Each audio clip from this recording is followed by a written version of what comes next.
Chers frères et sœurs, soyez bénis et que le nom de notre Seigneur Jésus-Christ soit exalté d'éternité en éternité. Aujourd'hui, nous allons parler des deux bêtes de l'Apocalypse 13. Nous allons commencer par la première bête, le verset 1 et 2, qui sont l'introduction, nous résument ce qui se passera. Une bête représente un pouvoir. La mer représente la population. Nous avons déjà vu ça quelque part. Les 10 cônes représentent les 10 royaumes ou 10 pouvoirs politiques ou bien les 10 divisions, voilà, à venir. Les 7 têtes sont 7 royaumes, je peux dire du passé et du futur. La fin du verset 2 dit: le dragon lui donna sa puissance, son trône et une grande autorité. Le dragon lui donna sa puissance. Je pense que c'est une puissance militaire, puisque à la fin, on verra qu'il y aura une puissance militaire qui va rentrer dans le jeu. Donc je pense que c'est une puissance militaire. Son trône et une grande autorité. On dit quoi? Le dragon, c'est qui? C'est Satan lui-même. Ou bien, on peut traduire aussi par la Rome païenne. Le trône représente quoi? Son QG, quartier général, son lieu de travail. Et puis l'autorité, on peut traduire ça par le pouvoir que quelqu'un reçoit pour agir. Vous voyez? Mais le verset 3 nous dit que l'une de ces têtes était comme blessée à mort. Et nous avons vu dans les autres enseignements que à un moment donné, la papauté avait une blessure mortelle, comme on dit, de 538 après Jésus-Christ à 1798, il y a eu la capture du pape. Et on a dit aussi que le règne de la papauté a duré 1260 jours. Et 1260 jours se traduit par quoi aussi?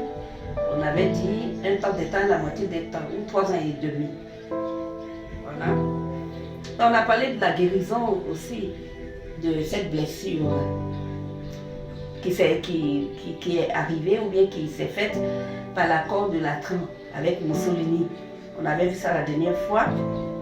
Le verset 4 dit: ils adoraient le dragon qui donne son autorité à la bête. Il, c'est qui? C'est le monde. On parle du monde là maintenant. La population, le monde adorait le dragon. Le dragon, c'est qui? C'est Satan, qui donne lui son autorité à la bête. Et la bête, c'est qui? C'est l'antéchrist et son pouvoir. Ici, le verset 5 parle des paroles arrogantes et des blasphèmes. On a vu ça aussi, ce que c'est que blasphémer. Vous pouvez lire ça dans Luc 5, 21. Ça s'explique aussi bien. Et puis, on dit qu'il lui a donné le pouvoir d'agir pendant 42 mois. Je viens de dire tout à l'heure qu'en parlant des 1260 jours, que c'est égal à 42 mois aussi. Je n'ai pas mentionné ça, mais c'est égal à 42 mois. C'est égal aussi à 3 ans et demi, ou un temps de temps et la moitié des temps. Le verset 6 parle aussi de blasphème contre Dieu.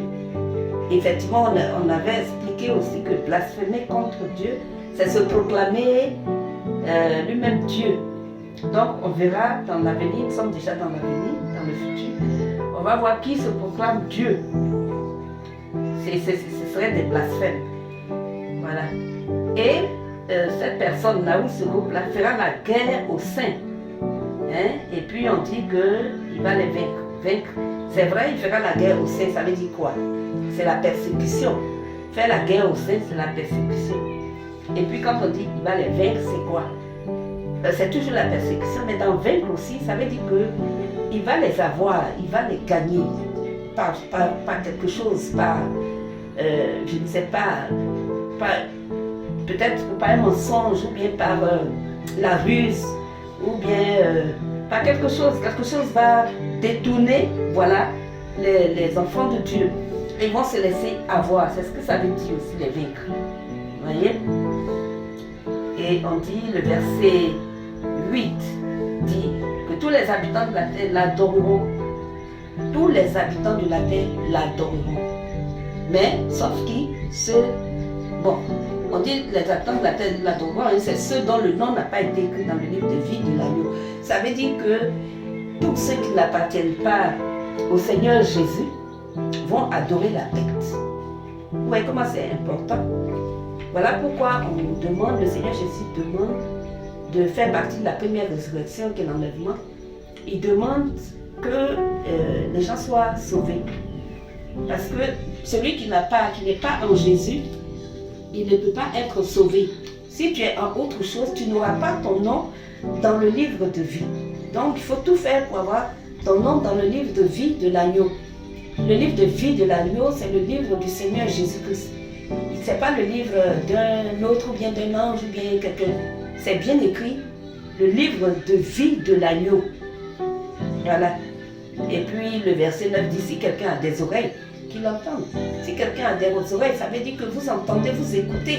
Si vous avez des oreilles pour écouter, pour entendre ce qu'on dit, alors vous savez quelle décision il faut prendre. Ne vous laissez pas avoir par le mensonge, par la tromperie des hommes, ne vous laissez pas avoir. C'est ce que ça veut dire. Le verset 10 dit, si quelqu'un mène en captivité, il ira en captivité. Et si quelqu'un tue par l'épée, il faut qu'il soit tué aussi par l'épée. Vous voyez, on a vu qui est parti en captivité. Dans toute l'histoire, on a vu que la papauté, aussi le pape était allé en captivité. On dit si quelqu'un mène en captivité, c'est-à-dire que certainement il a dû mener des gens aussi en captivité, je ne sais pas. Mais l'histoire dit qu'il y a eu beaucoup de gens qui ont été tués, il y a eu beaucoup de gens qui ont été meurtris, il y en a qui sont emmenés en captivité aussi. Donc si tu mets en captivité, tu iras aussi en captivité. Et voilà, lui aussi il est parti en captivité. Maintenant, si quelqu'un tue par l'épée, il faut qu'il soit tué par l'épée.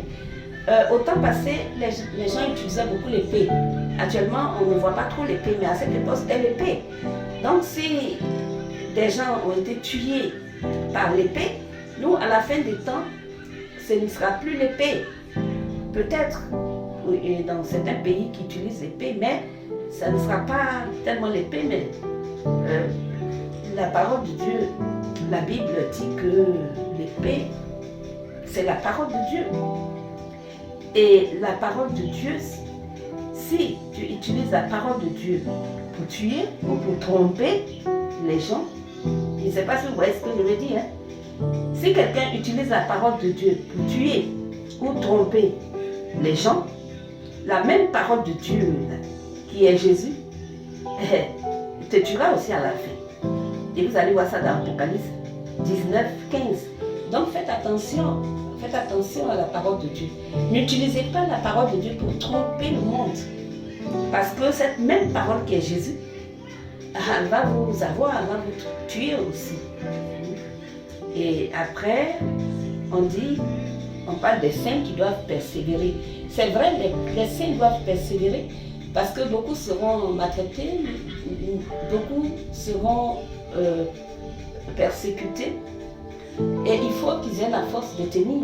Il faut persévérer jusqu'à ce que le Seigneur vienne. Parce que beaucoup de choses se passeront dans le monde.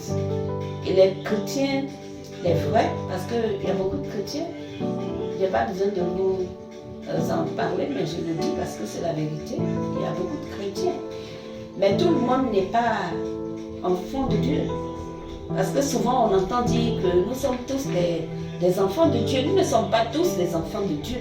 Nous sommes tous des créatures de Dieu parce que Dieu nous a créés. Mais la parole de Dieu dit qu'on devient enfant de Dieu.